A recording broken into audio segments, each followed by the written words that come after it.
जी orange जी वारमू शारमू करके ले लेंगे। एक्सक्यूज़ मी, क्या मैं उधर बैठ सकती हूँ? घंटा समझ नहीं आया।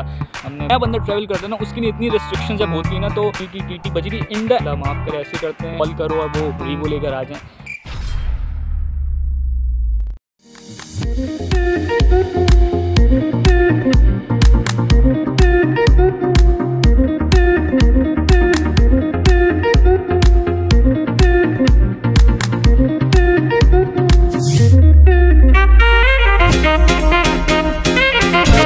Guten Morgen, good evening, assalamu alaikum. This is Safir Ansari and I am just here to share my some personal experiences regarding traveling. कि एक इंटरनेशनल स्टूडेंट के लिए कैसा एक्सपीरियंस रहा है मेरा। एक इंटरनेशनल स्टूडेंट जो पहली दफ़ा ट्रैवल करता है बिल्कुल फ्रेश पासपोर्ट के साथ, उसको क्या क्या चीज़ें फ़ेस करने को मिलती हैं। स्टार्ट फ्रॉम द बिगिनिंग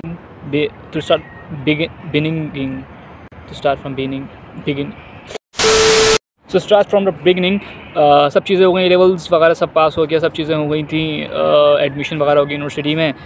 जो पर्सनल एक्सपीरियंस है फ़र्स्ट टाइम ट्रैवलिंग का, वो मैं डायरेक्ट उस पॉइंट पे आता हूँ। तो वीज़ा वगैरह लगने के बाद फ़्लाइट वगैरह बुक जब हो गई थी, तो मुझे बिल्कुल भी नहीं पता था कि मुझे एयरपोर्ट से उतर के जाना कहाँ है। मैं बहुत नर्वस था। मैं जो मेरी वेरी लास्ट नाइट थी, जब मुझे अगले दिन ट्रैवल करना था, तो मुझे नहीं पता था मुझे किधर जाना है। आप लोग सब यही बोल रहे होंगे कि एयरबीएनबी है और इतनी सारी एप्लीकेशंस हैं, तो उधर से आप बिल्कुल अरेंजमेंट हो सकती थी। लेकिन यार मैं मिडिल क्लास फैमिली से बिलोंग करता हूँ, मैं उन चीज़ों से काफ़ी यूज़ टू नहीं था। पहले मुझे नहीं पता था किस तरह एक्सेस होता है, क्या ऑनलाइन पेमेंट का तरीका होता है, मुझे दिस एंड ऑल दैट कुछ भी नहीं पता था। मतलब मैं बिल्कुल कोरा था उस टाइम पे। लेकिन सीन्स थे कि मैंने दोस्त वगैरह से लिंक पे बात करी कि और ग्रुप वगैरह में पोस्ट किया कि भाई ये मेरी टाइमिंग है, ये है, मुझे कुछ करा दो रिजर्वेशन वगैरह, और होटल का क्या सीन है। मैं ये भी चाहता कि मेरे बजट में भी हो, क्योंकि देखो होटल तो मिल सकते हैं तकसीम स्क्वायर में इस्तेक़लाल स्ट्रीट पे, फिर वो चार्ज भी वैसे ही करते हैं पर नाइट के हिसाब से। तो आई वाज़ फाइंडिंग समवन के जो मेरे जानने वाला भी हो, क्योंकि मेरे पापा चाचा ताया मामा कोई भी नहीं था कि आप कॉल करो और वो लेकर आ जाएँ, ऐसा बिल्कुल भी सीन नहीं था।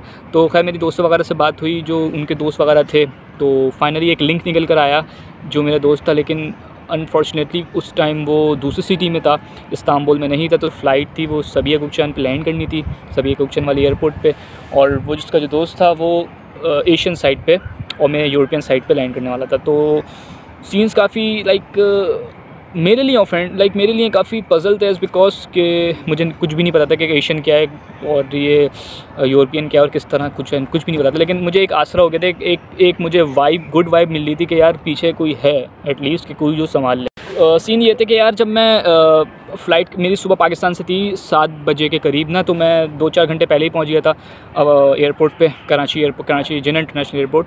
तो सीन ये था कि मैं जब अंदर गया चेकिंग वेकिंग कराई। एक तो चेकिंग अल्लाह माफ़ करे ऐसे करते हैं कि जैसे ड्रग मुझे स्मगल करके लेके जानी है, और जो है चर्च मेरे ही बैग में ही है और सब कुछ यही है, बेल्ट और ये, और असल में मैं एक लॉकेट भी पहनते हैं। तो वो सब भाई सब चीज़ें जो है ना उन्होंने उतरवा ली कि टी बज रही इन द एंड।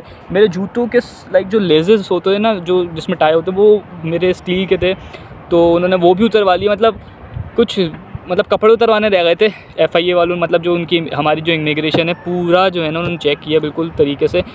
अब उनको भी हम बुरा भला नहीं कह सकते, क्योंकि हमारे लोग हैं कुछ जो बाहर होती हैं चीज़ें तभी तो कर, उनको कोई शौक़ थोड़ी ना।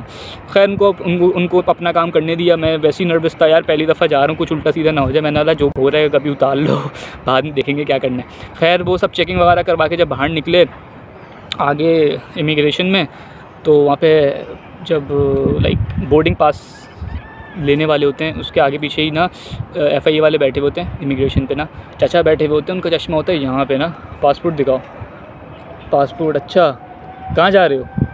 मतलब यार पासपोर्ट पे किस चीज़ का वीज़ा लगा हुआ है, कौन सी कंट्री का है? मैं इटली जा रहा हूँ, शेंगेन वीज़ा मेरे पास। जब आपको नज़र आ रहा है पासपोर्ट पे कि एक टर्की का वीज़ा है, तो मैं टर्की जाऊँगा ना यार।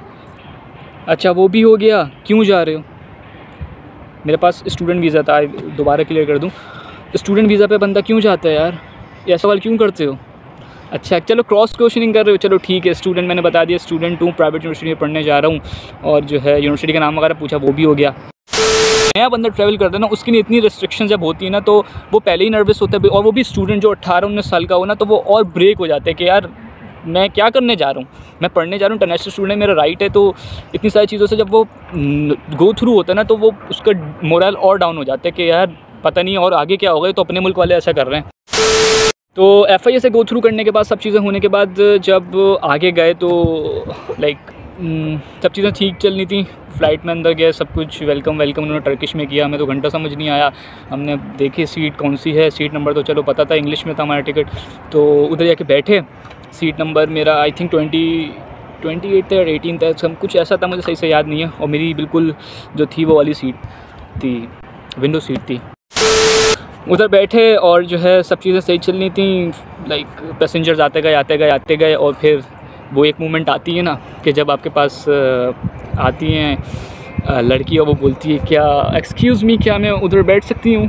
अब बंदे को मुझे बनानी थी स्नैप्स और वो आ गई कि मैं बैठ सकता हूँ। अब सारे पीछे बैठे हुए सब मुझे देख रही हूँ करके, जैसे पता नहीं हाथ मांग लिया उसने। वो वाला सीन मैंने वाला सीट मांगा है, हाथ थोड़ी मांगा है।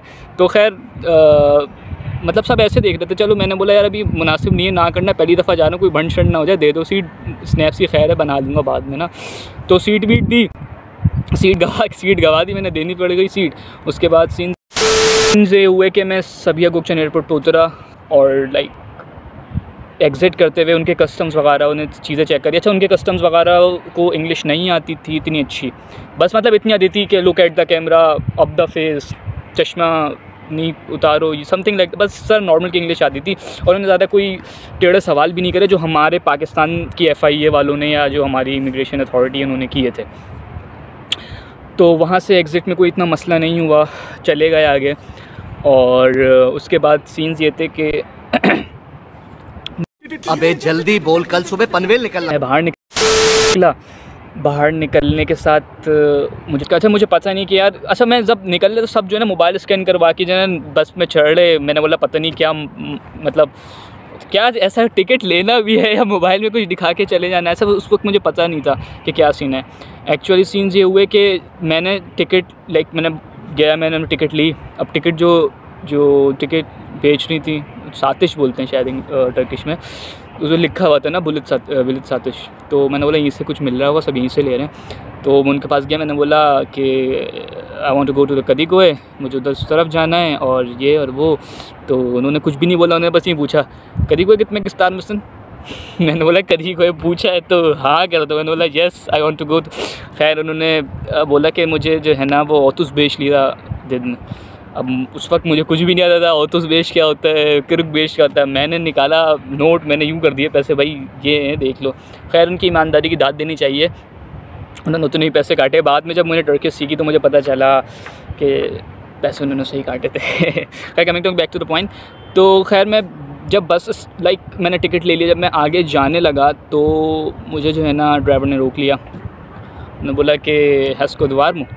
अब मुझे उस वक्त भी टर्किश आती नहीं भाई, उधर इंग्लिश में बात ही नहीं कर। यार देखो कोई बड़ी यूरोपियन कंट्रीज होती हैं, जर्मनी हो गई या दूसरी इटली फ्रांस वगैरह, उधर बात चलती है इंग्लिश में, फिर भी हो जाती है। बट टर्की में आप नहीं कर सकते किसी को, अब वो आपकी जबानजी औरंजी वारमू शारमू करके ले लेंगे, आपको नहीं पता चलेगा, उनको नहीं आती यार इंग्लिश।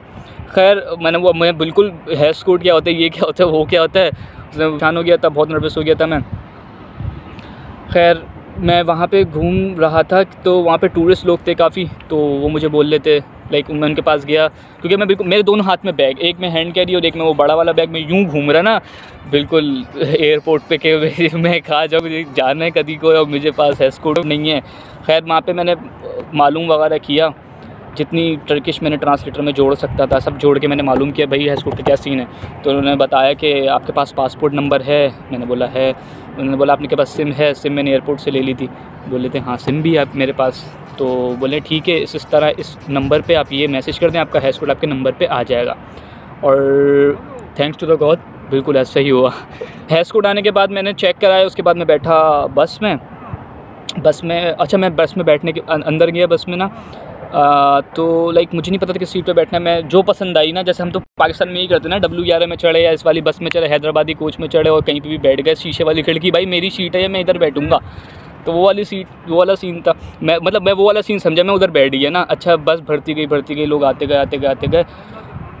मेरे पास एक लड़की आई तो उसने मुझे बोला, टर्किश में कुछ बोल ली थी, उस वक्त मुझे समझ नहीं आई, अब समझ आती है कि मैं आपको उर्दू में मतलब करके बताता हूँ कि आपको लगता है आप सही सीट पे बैठे। अब मुझे समझना है कि क्या बोला इसने। अब वो भी टर्किश मुझे नहीं पता चला था कि क्या बोला है, तो मैंने आप उसको यही बोला कि व्हाट। तो उसने बोला आपको लगता है कि आप सही सीट पे बैठे हैं? मुझे उस वक्त भी मैंने बोला do you want to sit here. English ना है लड़की को, यही तो सबसे बड़ा मसला है, इंग्लिश ना है लड़की को। खैर तो बस वाला वो जो था अंदर कंडक्टर होता है, उनको पता नहीं क्या बोलते हैं टर्किश में, तो वो आया, उसने बताया कि सर कुलतुक निमरन ने। मैंने बोला अबे क्या बोल रहे बोल रहे सर कुलतुक निमरन ने। अब मुझे सीट नंबर पूछे, तुम्हारा सीट नंबर कौन सा है? मैंने बोला भाई मेरे पास नहीं है, ये पढ़ो, ये मेरे पास टिकट है, इधर देख लो क्या लिखा हुआ है क्या नहीं, मुझे नहीं पता। टिकट भी टर्किश में यार, मुझे क्या पता मैं कौन सीट में बैठा, तो शीशे वाली खिड़की पे बैठ गया, मुझे तो स्नैप्स बनानी थी। तो उसने बोला भाई ये वाली सीट नहीं है, तुम्हारा 28 नंबर है, तुम 31 पे बैठे हो, वो वाली सीट है तुम्हारी, उठो उधर जाओ। मुझे अंकल के बराबर में बिठा दिया जो खांस रहे थे। मैंने बोला भैंस की टंग कोरोना ना हो इनको, मुझे भी लग जाएगा। मास्क मैंने चढ़ाया हुआ था, उसी वक्त कोरोना टेस्ट करवा के बाहर आया था मैं। खैर ये सीन्स हुआ। उसके बाद बस चली, मेरे पास नेट था क्योंकि मैंने सिम ली थी, और मैं दोस्त से भी कांटेक्ट में था कि यार मुझे कहाँ उतरना है, मुझे नहीं पता ये बस कहाँ पे रोकेगा और कहाँ नहीं रोकेगा, क्योंकि वो कहीं रोक के चलते हैं, कुछ स्पेसिफिक एरियाज़ होते हैं वहाँ पे वो बस रोकते हैं, और वहीं कुछ एरिया जहाँ पे लोगों को उतरना होता है। तो उसने बोला टेंशन नहीं लो यार, इस तरफ आओगे ना जब तुम कदी कोए जो है ना वो यूरोपियन साइड से जोड़ता है, इस साइड से मतलब फेरी वेरी यहाँ पे खड़ी होंगी, तुम्हें दिख रही होंगी शिप्स वगैरह, अच्छा तुम्हें लग रहा होगा लंदन चंदन में आएगा, बस समझ जाना उधर उतर जाना। खैर मैं बार बार यूँ करके देख रहा शीशे से, मैं नर्वस में घबराया हुआ भाई, कहीं आगे पीछे निकल जाऊँ टर्की में, कहीं गुम ही ना हो जाऊँ मैं इतने इस्तांबुल में। खैर मैं उस तरह बैठा हुआ था, बार बार यूँ मैं सीट से यूँ करके देखूँ, मतलब शीशे से, क्योंकि मैं अंकल मेरे शीशे वाली साइड पे था, मैं अंकल के बराबर में बैठा, मैं बार बार यूँ करके देखूँ कि भाई क्या सीन है, ये आई साइड नहीं। तो अंकल भी ऑफेंड हो रहे, अंकल मुझे यूँ करके देख रहे, क्या देख रहा है, मुझे देख रहा है, मैं खास रहा हूँ तो मुझे देख रहा है या क्या, अंकल ऑफेंड होना शुरू हो गए थे। तो खैर मैंने उनकी मतलब मैं भी थोड़ा सा नर्वस होना, अंकल कुछ बोल ना दें, फिर टर्किश में पता नहीं टर्किश आती नहीं है, मैं येस नो में जवाब दे दूँ, अंकल की हॉल हड़ी है, कोई हाथ वाथ ना छोड़ दें। तो खैर मैं मतलब इस तरह से था। तो पैसेंजर्स खाली हुए तो मैं फिर आगे वाली सीट पर जाके बैठ गया ना, तो क्योंकि मुझे पता था आपको आएगा नहीं बस में।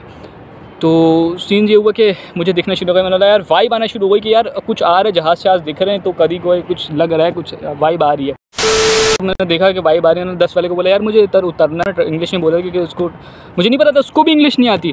मैंने बोला था यार साइड में बस रोक देना, मुझे उतरना है ना। तो उसने समझा नहीं, मैंने उसको बोला भाई तुम्हें डू यू नो इंग्लिश और नॉट? तो उसने बोला सन्ने सोल्यूशन। अब वो मुझे टर्किश में बोला, मैंने बोला अबे यार मैंने खैर उसको इशारे में समझाया इस तरह करके कि भाई रोक दे, मुझे नहीं जाना आगे, मुझे यहाँ पे उतरना है, मेरा दोस्त खड़ा हुआ होगा। खैर मैं उतरा, मुझे दोस्त मिल गया, उसको देख के जो मेरी जान में जान आई थी कि हाँ चलो कोई तो मिला, कोई उर्दू बोलने वाला, इंग्लिश जो हो तो कोई यार। खैर मैंने उसको बोला यार मतलब इतनी अच्छी कंट्री है, सब कुछ सही है, they don't prefer to speak English, what they prefer to speak. तो उसने मुझे बोला यार सिर्फ टर्किश आती है तो सही है, वरना सर्वाइव करोगे, सफ़र करोगे तुम इस चीज़ से। तो खैर उसने बैग लिए मेरा, उसके बाद रोड क्रॉस करके उसका स्ट्रीट नंबर आई थिंक 18 में उसका घर था। हम लोग उधर गए, 101 से शॉपिंग करके कुछ खाने पीने की चीज़ें ली थी, उसके बाद उसके घर गए। मैं अकेला था, बहुत ही डिसोलेशन और डीमोटिवेशन वाली फील आ रही थी कि यार मैं इतने किलोमीटर अवे आ गया हूँ अपनी फैमिली से और अपनी कंट्री से, जहाँ कोई इंग्लिश नहीं बोलता, उर्दू तो बहुत दूर की बात है। और मैं यूरोपियन साइड पे नहीं हूँ, मेरी यूनिवर्सिटी यूरोपियन साइड पे, मैं एशियन साइड पे हूँ, कैसे जाऊँगा फेरी ये वो। और या मैंने सही फ़ैसला लिया है नहीं लिया, डिसीजन मेकिंग में कुछ जल्दबाजी तो नहीं कर दी, something like that, all the मुझे इन सब चीज़ों ने घेर लिया था एक तरीके से कि यार सफ़ीर जानी अच्छा नहीं हुआ, कुछ बैड वाइब्स आ रही थी मुझे उस टाइम पे। तो खैर उस हिसाब से मेरा एक्सपीरियंस बहुत अच्छा रहा इस हिसाब से, लेकिन मैं काफ़ी नर्वस था। और मैं क्योंकि फ़र्स्ट दफ़ा ट्रैवल कर रहा था तो मैं काफ़ी केयरफुल, और मैं मतलब मेरे जो थे ना 6 सेंस काफ़ी ओपन थे कि सारी वाइब्स को सेंस कर रहा था, सारी जो सिचुएशन थी, सारी जो कंडीशंस थी उनको मैं सेंस कर रहा था कि क्या वाइब दे रही हैं, कहाँ सही लग रहा है नहीं लग रहा। क्योंकि सबसे बड़ी चीज़ जो मैंने तरह के सीखी है वो डिसीजन मेकिंग है आपकी। अगर आपकी डिसीजन में आपको स्ट्रॉन्ग करनी है, आप ट्रैवल करो, आपकी डिसीजन मेकिंग खुद स्ट्रॉन्ग हो जाएगी कि किस वक्त आपको क्या फैसला। So this was my very first experience as being an international student, travel for the very first time. I hope you learn anything from it, or to get more about my experience and perspective regarding anything, try to be in connect with me with this YouTube channel. Görüşürüz.